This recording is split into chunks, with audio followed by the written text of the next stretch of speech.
તો ફાઇનલી મિત્રો હિતેન કુમાર અત્યારે પોતાની બીજી ઇનિંગ રમી રહ્યા છે. હિતેન કુમારની તમે જુઓ ને, પાછલી ફિલ્મ તમે જોઈ લો, આગંતુકમાં હિતેન કુમારનો રોલ જોઈ લો, વશમાં હિતેન કુમારનો રોલ જોઈ લો, અને અત્યારે ચૂપનું ઓફિશિયલ ટ્રેલર આવી ગયું છે. તો ટ્રેલર પરથી 100% લાગે છે કે હિતેન કુમારની એક્ટિંગ આમાં જામશે. બીજા ફિલ્મમાં જે પ્લસ માઇનસ પોઈન્ટ હોય પણ એક પ્લસ પોઈન્ટ રહેશે હિતેન કુમારની એક્ટિંગ. એક વસ્તુ એ છે, હિતેન કુમારનો લુક થોડો આમ સાદો સિમ્પલ રાખ્યો છે. થોડોક ડરાનો રાખ્યો હોત ને તો વધારે મજા આવે જોવાની, પણ એ તો હવે ભાઈ સ્ટોરી પ્રમાણે રાખ્યું હોય તો આપણને શું ખબર હોય. પહેલાં હું તમને કાસ્ટની વાત કરી દઉં. હિતેન કુમાર, મોરલી પટેલ, આકાશ પંડ્યા, હેમાંગ દવે, વિકી શાહ અને હિના જયકિશન મુખ્ય કલાકારો છે. અને બીજી વસ્તુ કે નિશિત બ્રહ્મભટ્ટે આ ફિલ્મને ડિરેક્ટ કરી છે અને પાર્થ ભટ્ટે આ ફિલ્મને એડિટ કરેલી છે. અત્યારે ટેલર એડિટ જોરદાર થયેલું છે, કારણ કે ટેલર જોઈએ તો ખબર નથી પડતી કે હકીકતમાં ફિલ્મની સ્ટોરી શું છે. ઘણું બધું કીધું છે છતાં કાંઈ ખબર નથી પડતી, એટલે એડિટિંગ અત્યારે ટ્રેલર પરથી તો સારું લાગે છે. બીજી વસ્તુ કે ફિલ્મનું જે મ્યુઝિક છે તો આપણને ટીઝરમાં જ્યારે અનાઉન્સમેન્ટ વિડીયો આવેલો ને ત્યારે જ આપણને આમ ઇમ્પ્રેસ કરી નાખેલું. જે બીજીએમ છે ને એ, અને ભાઈ જો સસ્પેન્સ ને થ્રિલરવાળી ફિલ્મ હોય ને એમાં બીજીએમની ભૂમિકા છે ને 50% હોય છે.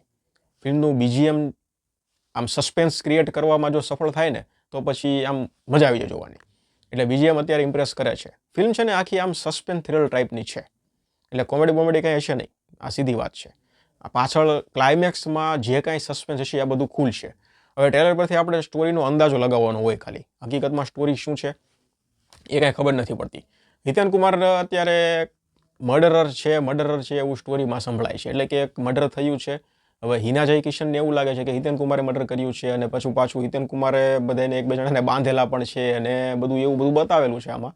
એટલે હકીકતમાં શું છે એ બધું આપણને ફિલ્મ જોવા પછી ખબર પડશે. એટલે અત્યારે આમ સંપૂર્ણપણે સસ્પેન્સ તો રાખેલું જ છે ટ્રેલરમાં.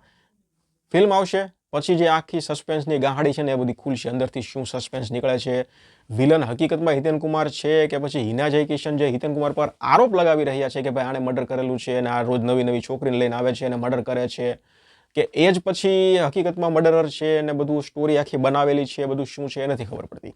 પણ એક વસ્તુ છે કે હિતેન કુમારને હવે નેગેટિવ રોલ જોવાની મજા આવશે. અત્યાર સુધી ભલે આપણે એક પોઝિટિવ અવતારમાં હીરોની રોલમાં જોયા, પણ બીજી ઇનિંગમાં હિતેન કુમારને નેગેટિવ જોવામાં ખૂબ મજા આવશે, એ વાત કન્ફર્મ છે. આગળ પણ હિતેન કુમાર નેગેટિવ રોલમાં આવે એવી આપણને આશા તો છે જ, અને આમાં ડેફિનેટલી આપણને મોજ કરાવશે. બીજીએમ, મ્યુઝિક, પ્રોડક્શન વેલ્યુ અત્યારે બધું સારું લાગી રહ્યું છે. ઓવરઓલ ટ્રેલર છે ને એ ઇમ્પ્રેસ કરી રહ્યું છે. બસ હવે આશા છે કે ફિલ્મ જે છે ને એ બધી આશા ઉપર ખરી ઉતરે અને કંઈક અલગ નવું લઈને આવે અને વર્ષનો રેકોર્ડ તોડી નાખે કલેક્શનની મામલે. બાકી 2024માં કે ફિલ્મે કંઈ રેકોર્ડ તોડેલા નથી. જોઈએ હવે જૂન મહિનામાં ફિલ્મ આવે છે. તમને ટ્રેલર કેવું લાગ્યું મને કમેન્ટ સેક્શનમાં જણાવી દો. ધન્યવાદ.